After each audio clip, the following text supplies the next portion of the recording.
નમસ્કાર મિત્રો, ખાસ કરીને આજના વિડીયો આપણે માહિતી આપવાની છે કે ભારે વરસાદ, બરફબારી, ઠંડી અને પવન વિશેની. પણ સૌપ્રથમ હું આપને એ જણાવી દઉં, થોડા દિવસ પહેલા આપણે એક વિડીયો મૂકીને માહિતી આપેલી હતી કે જે શિયાળુ પાકની અંદર ફૂગ અને સુકારાથી પાકને કેમ બચાવવો, વધુ ફ્લાવરિંગ લગાડવું અને ચૂસિયા જીવાતનું નિયંત્રણ કેમ કરવું એ વિશેની જે માહિતી આપેલી હતી એ વિડીયો પણ આ વિડીયોના અંતમાં સાઈડમાં બતાવવામાં આવશે. દરેક મિત્રોએ આ વિડીયોના અંતમાં એ વિડીયો જોઈ લેવાનો છે. હવે ખાસ કરીને જે વાત કરવાની છે આવનારા અઠવાડિયાની, એટલે કે જે આપણે 1 થી 10 જાન્યુઆરી, 11 થી 20 જાન્યુઆરી, 21 થી 31 જાન્યુઆરી એમ જે 3 સેશનના જે અઠવાડિયા છે એ મુજબ જોવા જઈએ તો અત્યારે તો નોર્મલ કન્ડિશન ચાલી રહી છે, પણ 21 તારીખથી આપણે હવામાનમાં પલટો આવવાનો છે. હવે એમાં પણ ખાસ કરીને ઉત્તર ભારત ઉપરથી જે મજબૂત વેસ્ટર્ન ડિસ્ટર્બન્સ પસાર થવાનું છે, જેને કારણે ઉત્તર ભારતના જે પહાડી પ્રદેશો છે, જમ્મુ કાશ્મીર, લેહ લદ્દાખ, હિમાચલ પ્રદેશ, ઉત્તરાખંડ વગેરે, આ તમામ વિસ્તારો જે મોટાભાગના ટુરિઝમ પોઈન્ટ છે, લોકો ત્યાં ફરવા પણ બહુ જતા હશે.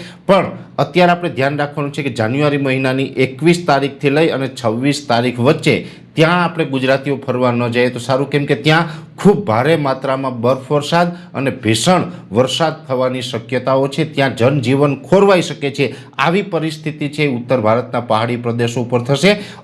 અતિ ભયાનક રૌદ્ર સ્વરૂપ છે એ પણ હવામાનનું ત્યાં જોવા મળશે અને ત્યાં જનજીવન અસ્તવ્યસ્ત થાય એ પ્રકારની સ્થિતિનું નિર્માણ થવાનું છે. એટલે આપણે બધાએ સાવચેત રહેવાનું છે. જો કે આપણે ગુજરાતમાં એ નથી થવાનું, ભલે ઉત્તર ભારતમાં થવાનું છે, પણ ત્યાં આપણે લોકો કોઈ ફરવા જતા હોઈને ખાસ કાળજી રાખવાની છે. એની પછી હવામાનની અસર છે એ ગુજરાત ઉપર ચોક્કસથી જોવા મળશે. એને કારણે ઠંડીમાં પણ વધારો થશે. ખાસ કરીને જોવા જઈએ તો આજે 15 જાન્યુઆરી થઈ ગઈ છે. અત્યાર સુધી જે ઠંડી છે ખૂબ સારી એવી ઠંડી જોવા મળી છે. એમાં પણ છેલ્લા 2-3 દિવસથી જે ઠંડી યથાવત છે એ ઠંડીની અંદર ગુજરાતના મોટાભાગના વિસ્તારની અંદર સિંગલ ડિજિટમાં તાપમાન જોવા મળ્યું. ખાસ કરીને ઉત્તર ગુજરાતના મોટાભાગના વિસ્તારની અંદર 7 થી 8 ડિગ્રી સુધી તાપમાન આવ્યું, એટલે સિંગલ ડિજિટમાં આવ્યું. કચ્છની અંદર પણ નલિયા જેવા વિસ્તારની અંદર 9 ડિગ્રી સુધી તાપમાન નોંધાયું છે. સૌરાષ્ટ્રની અંદર પણ મોટાભાગના વિસ્તારમાં 10 ડિગ્રી કરતાં તાપમાન નીચે આવ્યું છે. એમાં સૌથી વધારે ઠંડી સૌરાષ્ટ્રના જે અમરેલી છે એની અંદર 7 ડિગ્રી સુધી તાપમાન જોવા મળ્યું. એટલે અત્યારે મોટાભાગના વિસ્તારોની અંદર શીતલહેર ચાલી રહી છે. ગુજરાતની અંદર કોલ્ડ વેવનો રાઉન્ડ ચાલી રહ્યો છે અને ઘણા વર્ષથી આપણે 2-5 વર્ષથી જોયું નહોતું એટલી ઠંડી પણ અત્યારે જોવા મળી રહી છે. ખાસ કરીને છેલ્લા 2-3 દિવસથી જે મહત્તમ તાપમાન છે, બપોરનું તાપમાન છે, એ તાપમાનમાં પણ આપણે ઠંડીનો અહેસાસ થઈ રહ્યો છે. આ ઠંડી છે એમાં લગભગ આપણે 17 અથવા તો 18 તારીખથી 2 દિવસ માટે રાહત પણ મળવાની છે. જો કે એ રાહત હશે માત્ર 2 ડિગ્રીની હશે, બહુ મોટી રાહત નહીં હોય, પણ 17 અથવા તો 18 તારીખથી જે આપણે થોડી ઘણી રાહત મળશે અને 18 તારીખ પછી 19 તારીખથી ફરીથી પાછી આપણે ઠંડી છે યથાવત રહેશે. જો કે આ રાહત મળશે એ વચ્ચે આપણે ધુમ્મસ અને ઝાકળ વરસાદનો રાઉન્ડ પણ ચાલુ થશે. લગભગ 17 તારીખથી રાજ્યના મોટાભાગના વિસ્તારની અંદર ઝાકળ વરસાદનું પ્રમાણ જોવા મળશે અને ઠંડીમાં માઇનોર 2 ડિગ્રીનો ઘટાડો જોવા મળશે. અને એ પણ ઠંડીનો ઘટાડો છે માત્ર 2 થી 3 દિવસનો હશે. જો કે આગળ ઉપર પછી જે વેસ્ટર્ન ડિસ્ટર્બન્સ પસાર થવાનું છે એને કારણે 21 થી 25 જાન્યુઆરી 2026 દરમિયાન રાજ્યના કોઈ વિસ્તારમાં છૂટાછવાયા માવઠાના ઝાપટા પડવાના છે. એ વિષયની પણ આપણે આગળ ઉપર વાત કરશું. પણ ખાસ દરેક મિત્રોને મારે એક બીજી માહિતી એ પણ આપવાની છે.